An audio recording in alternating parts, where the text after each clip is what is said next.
नमस्कार दोस्तों, मेरा नाम आरव है और जो कुछ भी मैं आपको बताने जा रहा हूं वह मेरी जिंदगी का वो हिस्सा है जिसे याद करते ही आज भी मेरी रूह कांप जाती है। यह कहानी कोई मनगढ़ंत किस्सा नहीं है, न ही किसी किताब से उठाई गई दास्तान। ये सब मेरी आंखों के सामने हुआ, मेरे साथ हुआ और शायद आज भी हो रहा है। मैं दिल्ली में एक प्राइवेट आईटी कंपनी में काम करता था।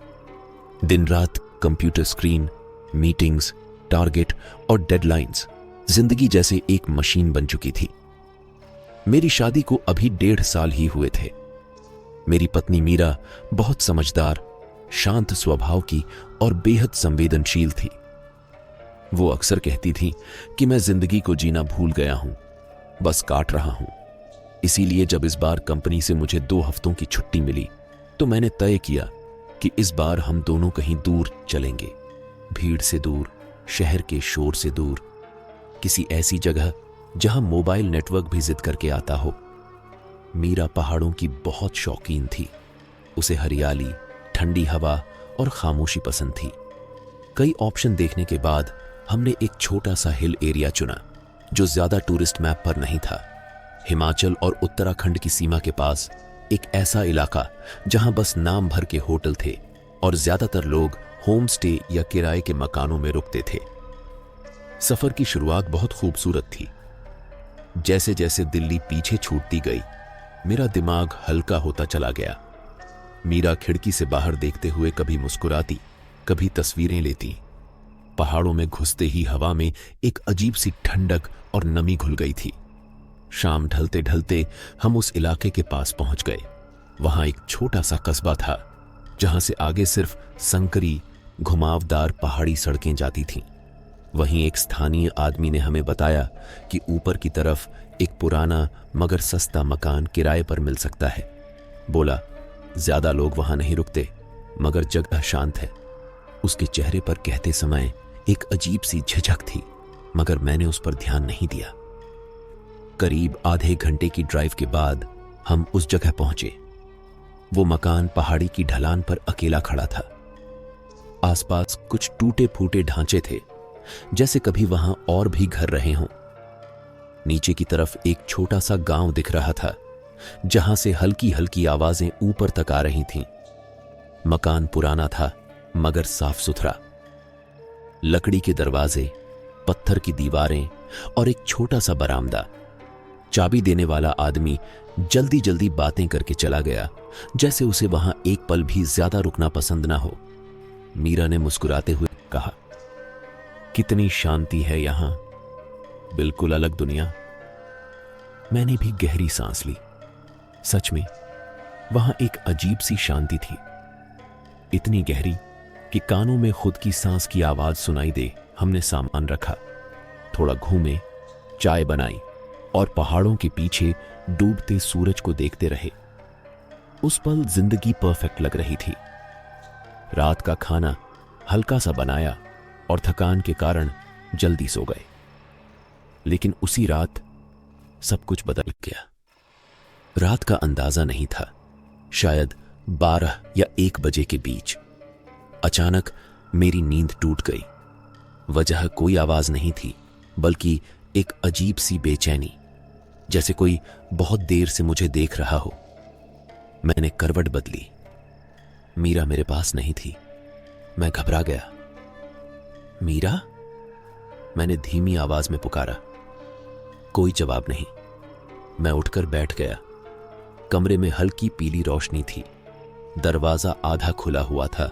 उसी पल नीचे घाटी की तरफ से एक आवाज आई। पहले तो लगा जैसे कोई हवा में रो रहा हो, फिर आवाज साफ हुई। वो एक औरत की चीख थी, लंबी, दर्द से भरी। ऐसी चीख जैसे किसी की जान छीनी जा रही हो। मेरे शरीर में सिहरन दौड़ गई। दिल जोर जोर से धड़कने लगा। मैंने तुरंत बाहर निकलकर देखा।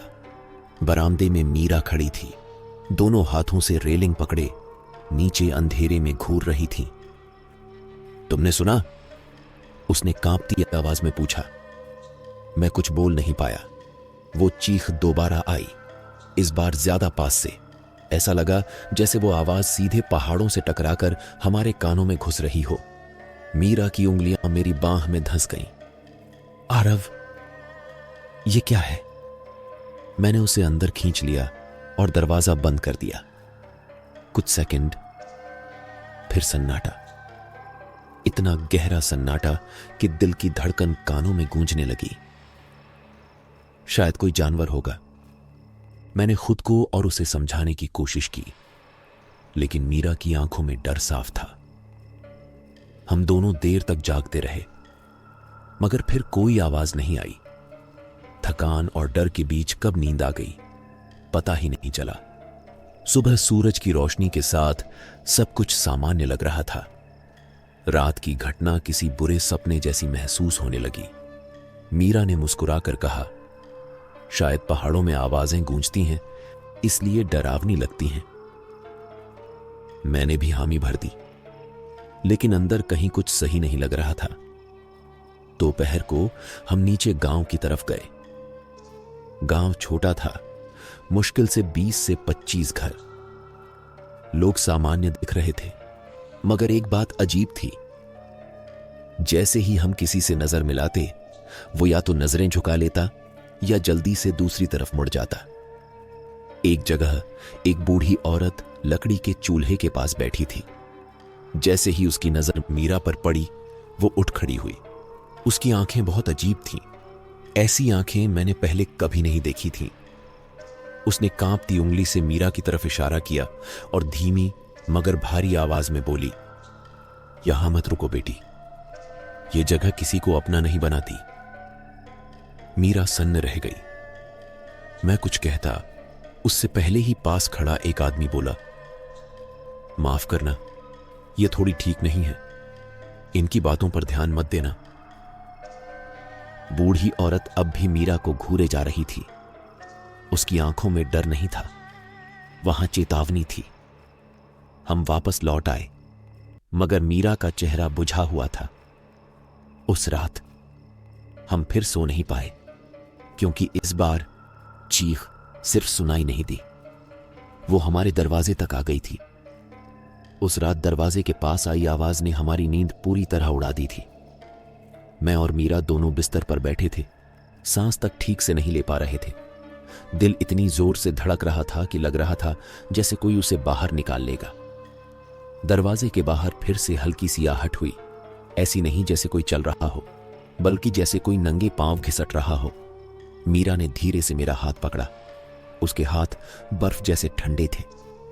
आरव, बाहर कोई है, उसने फुसफुसाकर कहा। मैंने कान लगाए, अब कोई आवाज नहीं। पूरा घर जैसे सांस रोककर खड़ा था। मैं धीरे धीरे उठा और दरवाजे की तरफ बढ़ा। हर कदम के साथ मेरे दिमाग में एक ही सवाल घूम रहा था, अगर दरवाजा खोला और सच में कोई हुआ तो? मैंने दरवाजे के पास पहुंचकर कुंडी पर हाथ रखा, लेकिन तभी दरवाजे के बाहर से एक आवाज आई, बहुत धीमी, टूटी हुई और दर्द से भरी। पानी। मेरी रीढ़ में जैसे करंट दौड़ गया। वो आवाज किसी औरत की थी। मीरा ने भी सुना था। उसने डर से मेरा हाथ और कसकर पकड़ लिया। पानी। आवाज फिर आई, इस बार थोड़ी साफ। मेरे दिमाग में गांव की उस बूढ़ी औरत की बात गूंजने लगी, यह जगह किसी को अपना नहीं बनाती।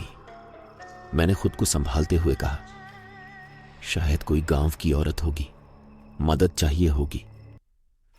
लेकिन दिल कुछ और ही कह रहा था। मैंने दरवाजे का छोटा सा लकड़ी का झरोखा खोला। बाहर कुछ भी नहीं था, ना कोई औरत, ना कोई परछाई, सिर्फ अंधेरा और ठंडी हवा। मैंने झरोखा बंद कर दिया। मीरा की आंखों से आंसू बह रहे थे। आरव, ये सब ठीक नहीं है, मुझे डर लग रहा है। मैंने उससे सीने से लगा लिया, लेकिन सच कहूं तो मैं खुद अंदर से टूट चुका था।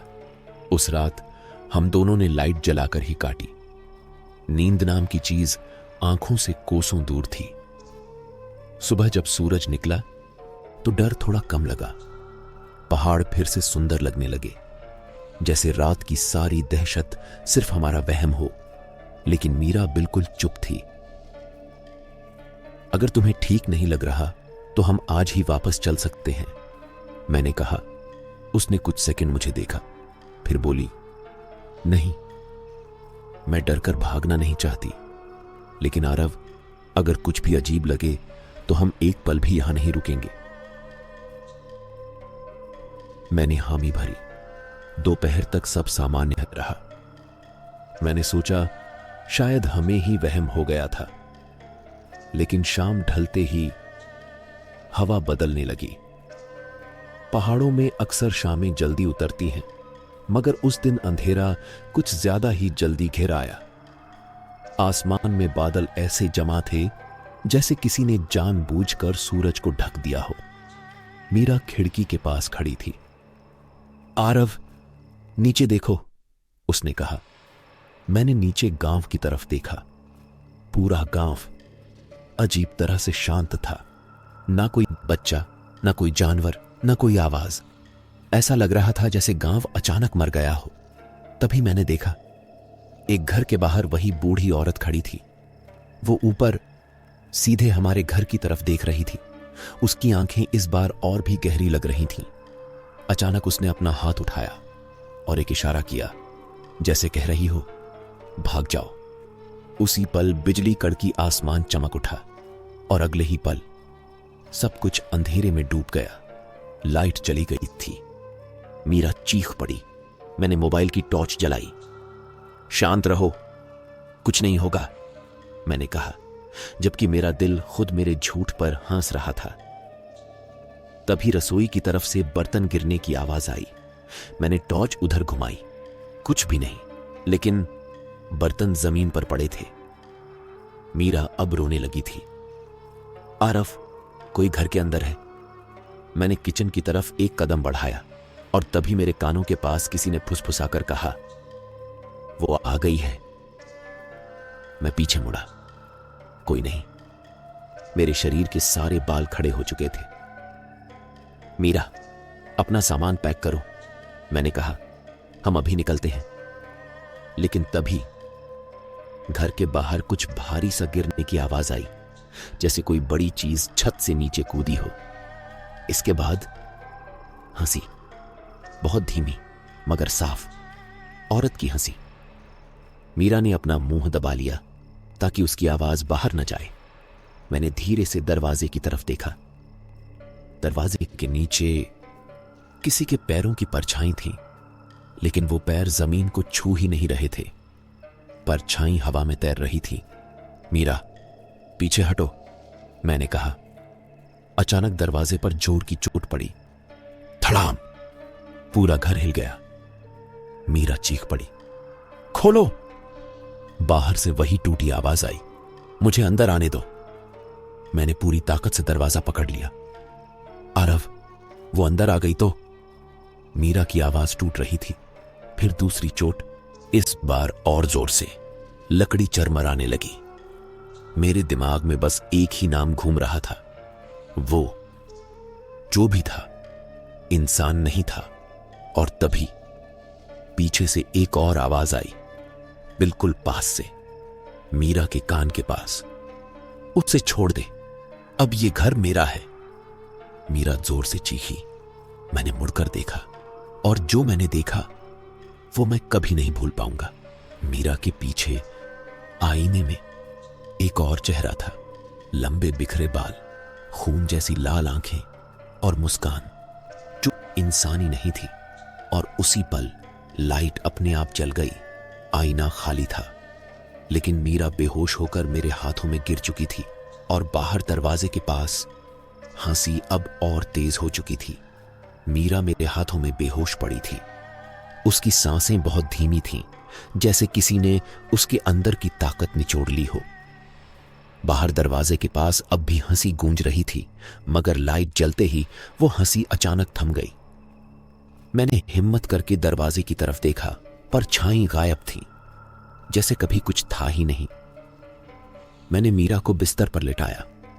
उसका चेहरा पीला पड़ चुका था, होंठ नीले से लग रहे थे। मैंने उसके गाल थपथपाए, नाम पुकारा, लेकिन कोई प्रतिक्रिया नहीं। उस पल मुझे पहली बार एहसास हुआ कि यह सिर्फ डर नहीं है, यह जगह कुछ छीन रही है। कुछ मिनट बाद मीरा ने करवट बदली। उसकी आंखें खुली, मगर वो मुझे नहीं देख रही थी। उसकी नजरें छत पर जमी थीं। मीरा, मैंने कहा। उसके होंठ हिले, लेकिन आवाज उसकी नहीं थी। तुम देर से आए। मेरे पैरों तले जमीन खिसक गई। क्या कहा तुमने? मैंने कांपती आवाज में पूछा। उसने धीरे धीरे मेरी तरफ सिर घुमाया। उसकी आंखें बिल्कुल सूनी थीं, न डर न पहचान। यह घर मेरा था, उसने कहा। तुमने बिना पूछे कदम रखा। मेरे गले से आवाज नहीं निकली। मैंने खुद को संभालते हुए कहा, मीरा, ये मैं हूं, आरव। वो हंसी, वही हंसी जो कुछ देर पहले दरवाजे के बाहर थी। मीरा, उसने दोहराया, जैसे इस नाम को चख रही हो। वो अब बहुत थक चुकी है। मेरे शरीर में जैसे जान ही नहीं बची। मैं पीछे हट गया। तुम कौन हो? मेरे मुंह से किसी तरह निकला। उसने आंखें बंद की और जब खोली, कमरे का तापमान अचानक गिर गया। मेरी सांसों से भाप निकलने लगी। मैं? उसकी आवाज अब भारी थी, गूंजती हुई। मैं वही हूं जिसे यहां दफन किया गया, बिना नाम के, बिना न्याय के। और तभी मेरे दिमाग में कल रात की चीख गूंजी। तुम वही हो? मैंने पूछा। मीरा का शरीर झटका खा गया। उसकी रीढ़ अजीब तरीके से मुड़ गई, जैसे कोई उसे अंदर से खींच रहा हो। हां, और वो चीख अभी खत्म नहीं हुई है। मैं भागा सीधे दरवाजे की तरफ, लेकिन दरवाजा खुला नहीं। मैंने पूरी ताकत से धक्का दिया। लकड़ी हिली तक नहीं। पीछे से कदमों की आवाज आई, धीमे, घिसटते हुए। भाग क्यों रहे हो? वो बोली। रुको, मैं तुम्हें सब दिखाना चाहती हूं। कमरे की दीवारें जैसे पिघलने लगीं, लकड़ी पर दरारें उभर आईं, छत से धूल झरने लगी, और फिर कमरा बदल गया। मैं अब उसी कमरे में नहीं था। मेरे सामने एक औरत खड़ी थी, जवानी में, सफेद कपड़े खून से सने, बाल खुले हुए और आंखों में दर्द। मैं यहीं रहती थी, वो बोली, अपने पति के साथ। मेरे सामने दृश्य बदलने लगे। मैं सब देख रहा था, जैसे कोई फिल्म। एक आदमी नशे में, गुस्से में, और वो औरत डर से सिमटी हुई। मारपीट, चीखें, खून। एक रात उसकी आवाज टूट गई। मैंने भागने की कोशिश की। दृश्य बदला। वो औरत पहाड़ की ढलान पर भाग रही थी। पीछे से गांव वाले, हाथों में मशालें। उन्होंने कहा, मैं अशुभ हूं, मनहूस हूं। मेरे कानों में वही शब्द गूंजे जो बूढ़ी औरत ने मीरा से कहे थे। यह जगह किसी को अपना नहीं बनाती। दृश्य में वो औरत फिसली, गिरी, और नीचे अंधेरा। उन्होंने मुझे खोजा नहीं, वो बोली, बस ऊपर पत्थर डाल दिए ताकि कोई ना जाने।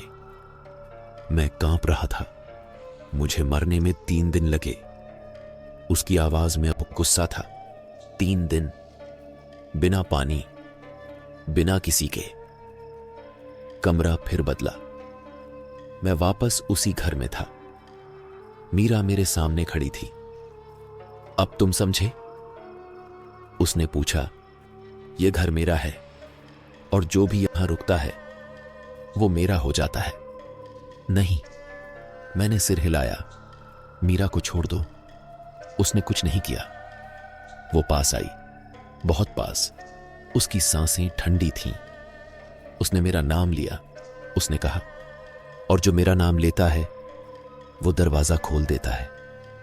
मेरे दिमाग में बिजली सी कौंधी। कल रात पानी। मैंने दरवाजा देखने की कोशिश की थी, मैंने खुद दरवाजा खोला था। गलती हो गई, मैंने कहा। मुझे ले लो, उसे छोड़ दो। वो रुकी। कुछ सेकंड खामोशी, फिर वो मुस्कुराई। तुम्हें लगता है मैं सौदा करती हूं? उसने हाथ उठाया।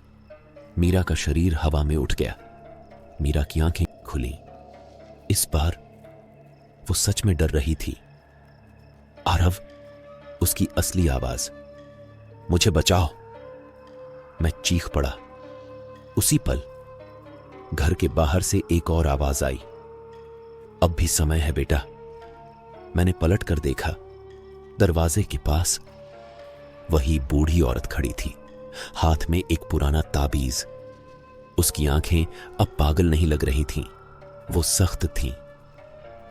अगर इसे अब भी नहीं रोका, उसने कहा, तो सुबह तक ये लड़की नहीं बचेगी। और उस पल मुझे समझ आ गया, यह लड़ाई अभी शुरू हुई है और अगली रात अमावस्या की है। बूढ़ी औरत दरवाजे पर खड़ी थी, वही झुकी हुई कमर, झुर्रियों से भरा चेहरा, मगर इस बार उसकी आंखों में डर नहीं था। वहां एक अजीब सी सख्ती थी, जैसे बहुत कुछ देख चुकी हो और अब किसी अंजाम से नहीं डरती। उसके हाथ में जो ताबीज था वो हल्के हल्के हिल रहा था। ऐसा लग रहा था जैसे उसमें से कोई कंपन निकल रहा हो। हवा अचानक तेज हो गई। कमरे में रखी चीजें हिलने लगीं। मीरा अब भी हवा में लटकी हुई थी। उसका शरीर अकड़ चुका था। आंखें खुली थीं, मगर उनमें जान नहीं थी। वो मेरी तरफ देख रही थी, लेकिन मुझे नहीं देख पा रही थी। अब भी समय है बेटा, बूढ़ी औरत ने फिर कहा। अगर इसे पूरी तरह अंदर आने दिया तो फिर इसे निकालना नामुमकिन हो जाएगा। कौन है ये? मैं चीख पड़ा। और आप कौन हो? आप सब जानते हुए भी चुप क्यों थीं? उस औरत ने एक लंबी सांस ली। क्योंकि हर सच समय से पहले बोल दिया जाए तो वो बचाता नहीं, मार देता है। उसने ताबीज को दोनों हाथों से पकड़ा और कुछ बुदबुदाने लगी। शब्द मुझे समझ नहीं आ रहे थे, मगर उनके साथ हवा और ठंडी होती जा रही थी। मीरा के मुंह से एक अजीब सी आवाज निकली, जैसे दो आवाजें एक साथ बोलने की कोशिश कर रही हूं। उसे रोक नहीं पाओगी, वो भारी आवाज बोली। तू भी मेरी तरह ही है। बूढ़ी औरत के चेहरे पर एक पल के लिए दर्द उभरा। हां, उसने धीमे से कहा, मैं भी तेरी तरह ही हूं। यह सुनते ही मेरा दिमाग सुन्न पड़ गया। क्या मतलब? मैं हकलाया। बूढ़ी औरत ने एक कदम आगे बढ़ाया। जैसे ही वो आगे आई, कमरे की दीवारों पर अजीब सी परछाइयां उभरने लगीं। मैं भी कभी यहीं रहती थी, उसने कहा, इसी पहाड़ी पर, इसी गांव में। मीरा के शरीर ने जोर का झटका खाया। झूठ! उस भारी आवाज ने चिल्लाया। तू तो भाग गई थी। बूढ़ी औरत की आंखें भर आईं। हां, भाग गई थी, उसने कहा, क्योंकि मैं बच गई थी और तू नहीं बच पाई। मुझे लग रहा था जैसे मैं किसी और ही दुनिया में खड़ा हूं। ये सब क्या हो रहा है? मैंने पूछा। बूढ़ी औरत ने मेरी तरफ देखा। जिस औरत की रूह इस घर से बंधी है, वो मेरी छोटी बहन थी। कमरे में जैसे कुछ टूट गया। मीरा के मुंह से एक भयानक हंसी निकली। तो आखिर तू आई ही गई, वो बोली, मुझे जलते देखने के लिए। तू जली नहीं थी। बूढ़ी औरत की आवाज कांप रही थी। तुझे जलाया गया था। हवा और तेज हो गई। खिड़कियां जोर जोर से हिलने लगीं। उस रात बूढ़ी औरत ने बोलना जारी रखा। जब तू गिर गई थी पहाड़ से, गांव वालों ने कहा था कि तू मर चुकी है। उन्होंने पत्थर डाल दिए ताकि कोई तेरा नाम न ले। और मैंने, उसकी आवाज टूट गई। मैं डर गई, मैं भाग गई। मीरा के शरीर से वो भारी आवाज गूंज उठी और मैं 3 दिन तक तड़पती रही। वो चिल्लाई, तेरी बहन मुझे बचाने नहीं आई। बूढ़ी औरत के घुटने कांप गए।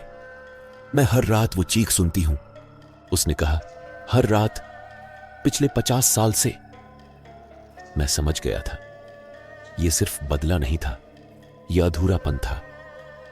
यह घर, बूढ़ी औरत ने कहा, इसीलिए किसी का नहीं बन पाया। जो भी यहां आया उससे यह महसूस हुआ, और जो कमजोर पड़ा वो यहीं का हो गया। मीरा का शरीर अचानक झोर से नीचे गिरा। वो फर्श पर गिरी और हाँफने लगी। मैं दौड़कर उसके पास गया। मीरा, मैंने उसे झकझोरा। उसकी आंखें खुली। इस बार सच में। आरव, उसने रोते हुए कहा, वो मेरे अंदर है, वो मुझे जाने नहीं दे रही। मेरे अंदर जैसे आग लग गई। उसे छोड़ दो, मैं चीखा। तुम्हारी लड़ाई मुझसे है। वो हंसी। नहीं, मेरी लड़ाई उस खून से है जो अभी भी इस जमीन में है। कमरे के बाहर अचानक झोर की आवाज आई, धड़ाम, जैसे कोई भारी चीज गिर पड़ी हो। बूढ़ी औरत ने बाहर देखा और उसका चेहरा सफेद पड़ गया। वो आ गए, उसने कहा। अब ये सिर्फ एक रूह नहीं है। कौन? मैंने पूछा। जो उस रात थे, उसने कहा, जो मशालें लेकर आए थे। और उसी पल घर के बाहर कई परछाइयां दिखने लगीं। आग जैसी आंखें, झुलसे चेहरे और हाथों में जलती हुई मशालें। मीरा ने डर से मेरा हाथ पकड़ लिया। आरव, ये सब क्या है? बूढ़ी औरत ने ताबीज मेरी तरफ बढ़ाया। अगर इसे बचाना है, उसने कहा, तो आज रात तुम्हें वही करना होगा जो मैं नहीं कर पाई। क्या? मैंने पूछा। उसने मेरी आंखों में देखा। सच को बाहर लाना होगा, उसने कहा, और इस जमीन को वो देना होगा जो इसका है। बाहर से आवाजें आने लगी, फुसफुसाहटें, रोने की आवाजें, और बीच बीच में हंसी। अमावस्या की रात शुरू हो चुकी थी, और ये रात किसी एक के बिना खत्म नहीं होने वाली थी। अमावस्या की रात पूरी तरह उतर चुकी थी। आसमान ऐसा लग रहा था जैसे किसी ने सारे तारे नोच लिए हों। चारों तरफ घना अंधेरा, और उस अंधेरे के बीच घर के बाहर खड़ी परछाइयां धीरे धीरे साफ होने लगी थीं। वो सिर्फ परछाइयां नहीं थीं, वो चेहरे थे, जले हुए, काले पड़े, आंखों की जगह खाली गड्ढे, और उनके हाथों में जलती मशालें थीं, जिनकी आग सामान्य आग जैसी नहीं थी। वो आग रोशनी कम और डर ज्यादा फैला रही थी। मीरा मेरे पीछे सिमट गई। उसका पूरा शरीर कांप रहा था। आरव, ये लोग कौन हैं? उसने फुसफुसाकर पूछा। बूढ़ी औरत ने जवाब दिया, ये वही हैं जिन्होंने उस रात इसे मरने के लिए छोड़ दिया था। मीरा के शरीर में फिर से झटका आया। नहीं, वो भारी आवाज गूंजी। ये सिर्फ देखने आए हैं, जैसे हर अमावस्या आते हैं। एक परछाई आगे बढ़ी। उसका चेहरा आधा जला हुआ था। अब भी भाग सकता है, उसने भारी आवाज में मुझसे कहा। यह तेरा युद्ध नहीं है। मैंने ताबीज को कसकर पकड़ा। अगर मैं भागा, मैंने कहा, तो यह सब कभी खत्म नहीं होगा। उस परछाई ने अजीब सी हंसी हंसी। बहुतों ने यही कहा है। घर के अंदर अचानक तापमान गिर गया। दीवारों से पानी टपकने लगा, जैसे घर पसीना बहा रहा हो। मीरा चीख पड़ी। मैंने देखा, उसके पैरों के पास फर्श पर काले निशान उभर रहे थे। वो जड़ें जमा रही है, बूढ़ी औरत बोली।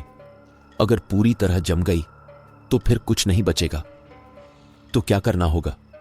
मैंने पूछा। बूढ़ी औरत ने कांपते हाथों से घर के कोने की तरफ इशारा किया। वहां एक पुराना लकड़ी का फर्श था। उसके नीचे, उसने कहा, उसका सच दबा है। मैं समझ गया। यह घर सिर्फ घर नहीं था, यह कब्र था। मैं दौड़ा, फर्श पर रखा पुराना कालीन हटाया। लकड़ी सड़ी हुई थी। मैंने पूरी ताकत से लात मारी। खटाक, लकड़ी टूट गई। नीचे अंधेरा था और बदबू, सड़ी हुई मिट्टी और पुराने खून की बदबू। मीरा ने पीछे से चीख मारी, आरव, वो बाहर आ रही है। मैंने पीछे देखा। मीरा का शरीर फिर से हवा में उठ रहा था, मगर इस बार धीरे धीरे। उसकी आंखें बंद थीं, जैसे वो खुद अंदर से लड़ रही हो। मैंने फर्श के नीचे झांका। वहां हड्डियां थीं, मानव हड्डियां, और उनके बीच एक पुराना फटा हुआ कपड़ा, सफेद। उसी पल घर के अंदर एक जोरदार चीख गूंजी, इतनी तेज कि मेरे कानों से खून सा रिसने लगा। नहीं, वो आवाज चिल्लाई, उसे मत छुओ। मैंने हड्डियों को बाहर खींचा। जैसे ही मैंने उन्हें छुआ, पूरा घर कांप उठा। बाहर खड़ी परछाइयां एक साथ चीख पड़ी। अब देखो, बूढ़ी औरत चिल्लाई, अब देखो अपना सच। हवा में आग सी लपट उठी और मेरे सामने वो प्रकट हुई। पूरा रूप, लंबे बिखरे बाल, चेहरा आधा सुंदर आधा सड़ा हुआ, आंखों में खून और आंसू एक साथ। तूने वादा किया था, वो बूढ़ी औरत से चीखी। तूने कहा था तू मुझे ढूंढेगी। बूढ़ी औरत घुटनों के बल गिर पड़ी। मैं डर गई थी। वो रो पड़ी। मैं कमजोर पड़ गई थी। रूह मेरी तरफ मुड़ी। और तू? उसने मुझसे कहा, तू क्या बनेगा? भागने वाला या खत्म करने वाला? मेरे हाथ कांप रहे थे, मगर दिमाग साफ था। मैंने हड्डियों को दोनों हाथों में उठाया। तुम्हें न्याय चाहिए, मैंने कहा, तो ये लो। मैं बाहर की तरफ बढ़ा। घर के बाहर मशालों की रोशनी में मैंने हड्डियां जमीन पर रखीं। जो हुआ, मैंने ऊंची आवाज में कहा, वो अपराध था और ये अपराध अब छुपा नहीं रहेगा। परछाइयां पीछे हटने लगीं, एक एक करके पिघलने लगीं, जैसे आग में मोम। रूह चीखी, अगर मैं चली गई तो ये जगह फिर किसी को नहीं छोड़ेगी। बूढ़ी औरत ने जवाब दिया, नहीं, अब इसे आराम मिलेगा। मैंने आखिरी बार उसकी तरफ देखा। जाओ, मैंने कहा, लेकिन इसे छोड़ दो। कुछ पल सिर्फ हवा, फिर एक तेज रोशनी और उसके साथ एक लंबी थकी हुई सांस। मीरा जोर से जमीन पर गिरी। मैं दौड़कर उसके पास गया। मीरा, मैंने उसे पकड़ा। उसने आंखें खोली, इस बार साफ। आरव, उसने कहा, सब खत्म हो गया। मैंने उसे सीने से लगा लिया। हां, मैंने कहा, अब खत्म हो गया। सुबह जब सूरज निकला तो घर बिल्कुल अलग लग रहा था। हवा हल्की थी। नीचे गांव से आवाजें आ रही थीं। बूढ़ी औरत चुपचाप बैठी थी। मैं यहीं रहूंगी, उसने कहा, जब तक इस जगह की मिट्टी पूरी तरह शांत नहीं हो जाती। हम उस पहाड़ी इलाके से निकल आए थे। सूरज निकल चुका था, सड़कें साफ थीं और पीछे छूटता हुआ इलाका अब किसी आम पहाड़ जैसा ही लग रहा था।